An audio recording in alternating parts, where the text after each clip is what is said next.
Deuxième partie du livre sur la prophétie, sur la colère de Dieu contre les Blancs, est consacrée au plan de Satan pour anticiper la guerre mondiale, provoquer la guerre en Europe et prophétie sur les États-Unis d'Amérique. 2.1. Le plan de Satan pour anticiper la guerre mondiale. Moi, Jacob Fouan, apôtre du Seigneur Jésus-Christ, j'ai été visité par 7 anges venant du 3e ciel. Ils m'ont apporté le message suivant. Après l'échec de Satan devant Seigneur Jésus-Christ, quand dans son état de jeûne et prière de 40 jours, il venait le tenter, il est allé implanter son fauteuil dans le fleuve Euphrate. C'est un fauteuil de couleur rouge. 40 700 démons sont descendus avec Satan dans ces fleuves pour introduire toutes sortes de mauvaises actions dans le monde, notamment l'incompréhension entre continents. Les mêmes démons font toujours en sorte que la guerre dans les pays du Golfe, entre Patrie et Irak, ne cesse pas. 700 démons se sont détachés de leur groupe pour l'Ukraine, afin de renforcer la guerre contre la Russie. Ils vont résister, mais finiront par perdre. Après, ils auront entouré le continent d'Europe. Et ici, ils ont visé 14 pays européens pour que, par l'un de ces pays, la mésentente commence, devant conduire à la guerre.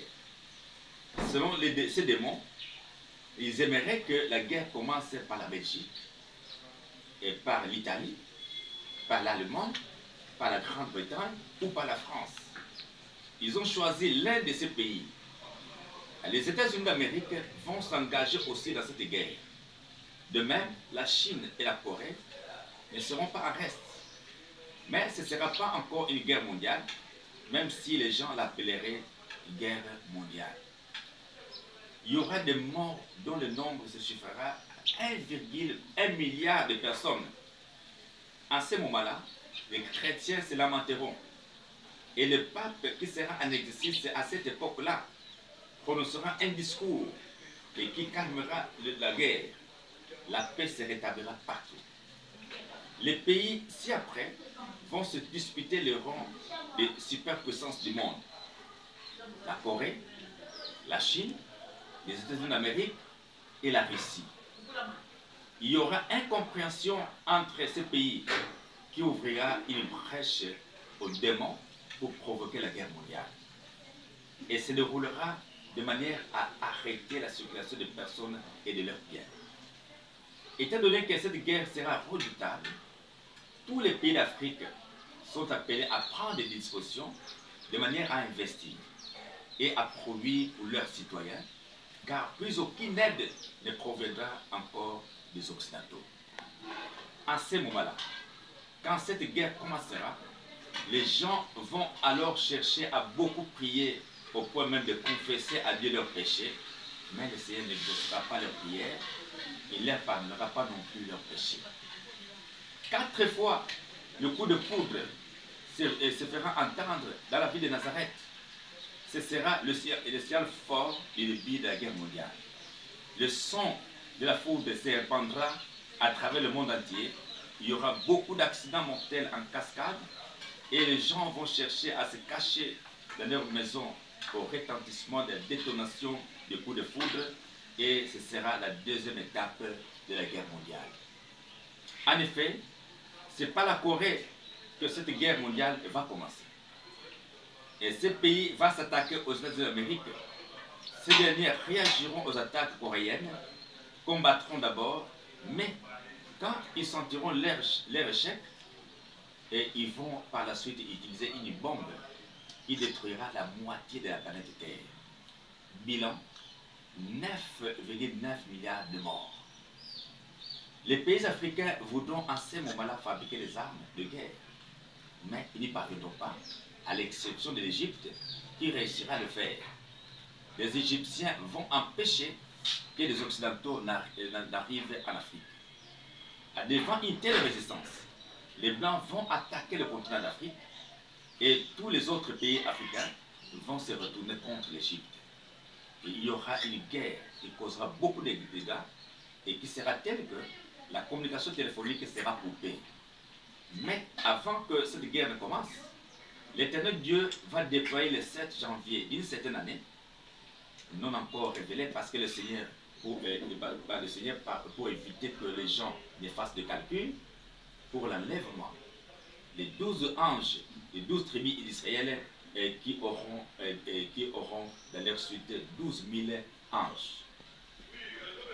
L'enlèvement, proprement dit, aura lieu le 18 janvier de la même année et sera marqué par la détonation de coups de foudre dans la ville de Nazareth. Le son de cette détonation va attirer l'attention de tous les pays à travers le monde qui s'élèveront pour la guerre. La Corée va alors lancer dans l'espace des missiles à destination des États-Unis d'Amérique. Certains de ces missiles vont aller au-delà du pays cible, c'est-à-dire les États-Unis d'Amérique, au point de toucher d'autres pays qui réagiront par des actions similaires. Et ce sera le déclenchement de la Troisième Guerre mondiale. Tombée dans le collimateur de l'Éternel Dieu, la Russie sera le tout premier pays à faire disparaître de la surface de la terre. Ce nombreux crimes commis contre l'humanité ont énervé le Seigneur. À cette époque-là, il y aura à la tête des États-Unis d'Amérique un président noir qui sera très redoutable, ce sera Lucifer lui-même. Ce président aura l'habitude de porter des lunettes mystiques capables de voir ce qui se passe aussi bien dans une personne que dans le monde. Il sera d'autant plus puissant que personne ne se lèvera au-dessus de lui. Il sera là pour faciliter l'exploration de la marque et de la bête à travers le monde. Il se distinguera par sa veste mystique très remarquable qu'il portera à chaque fois qu'il apparaît en public pour prononcer un discours. Ses yeux seront totalement différents de ceux d'une personne ordinaire. Et à partir de ses yeux mystiques, il se montrera capable d'opérer beaucoup de dégâts. Tous les gens forts d'esprit, en fixant leur regard aux yeux de ces présidents, seront impressionnés et stupéfaits. Au-delà de ces événements, il y aura partout à travers le monde la sécheresse qui sera telle que les Occidentaux vont chercher à émigrer vers l'Afrique et les Africains vers l'Europe et l'Amérique ou l'Asie. Bien avant cette troisième guerre mondiale, l'Éternel Dieu aura déjà procédé à l'enlèvement des siens dans les airs, soit 25% de la population mondiale, dont 10% des élus de Dieu et 15% des gens qui auront fait du bien aux autres. Autre signe annonciateur de cet événement combien bouleversant révélé par le Seigneur, c'est qu'à cette époque-là, il y aura une femme comme présidente aux États-Unis d'Amérique. C'est par vote que cette femme-là sera élue présidente. D'où la cause de la crise politique entre le peuple américain, car Dieu l'avait dit par la prophétie des prophètes William Mario Branham, et le répète encore aujourd'hui par la prophétie de l'apôtre Jacob Fouani, qu'une femme ne doit pas être élue comme présidente aux États-Unis d'Amérique. Et c'est après le mandat de la femme présidente que les États-Unis auront un président noir qui sera Lucifer lui-même, mais incarné dans la personne du président noir. Il y aura crépitement des armes à feu et des pluies. Les eaux de ces pluies seront trop chaudes pour tuer les méchants. La troisième guerre mondiale durera 10 ans. Après quoi retentira la 7e trompette pour attirer l'attention de l'opinion mondiale sur la personne de Jésus-Christ réapparu dans les airs dans le but de mettre fin à la guerre, mais aussi de récupérer pour la planète de justice les armes de juste mort de la guerre mondiale et envoyer en enfer les armes de méchants. Des 200 planètes créées par l'Éternel Dieu, seule la planète Terre va disparaître après la guerre. Et tandis que les 199 autres planètes seront rassemblées et sélectionnées. Les planètes corrompues seront jetées dans l'étang de feu éternel. Les planètes non corrompues seront emportées et installées sur la planète de justice durant 3 ans. Signalons qu'il y a une planète très belle à contempler et que l'Éternel Dieu a gardé fermée avec le cadenas comme une aire protégée. Aucun ange ne l'a encore fréquenté jusqu'ici. L'éclat de sa beauté est exactement comme celui du jardin d'Éden. À sa réapparition, Seigneur Jésus-Christ ouvrira cette planète pour la fusionner avec le paradis d'Abraham et aménager de cette façon suffisamment d'espace nécessaire à l'installation de tous ceux qui seront sauvés, et qu'il s'agisse des prophètes ou des hommes de foi. Dans cette planète fusionnée, l'Éternel Dieu se fera voir en personne au racheté et recevra la gloire nous réservée. Bien avant toutes les guerres mentionnées si haut, plus d'une fois la trompette retentira, comme signe de fin des temps.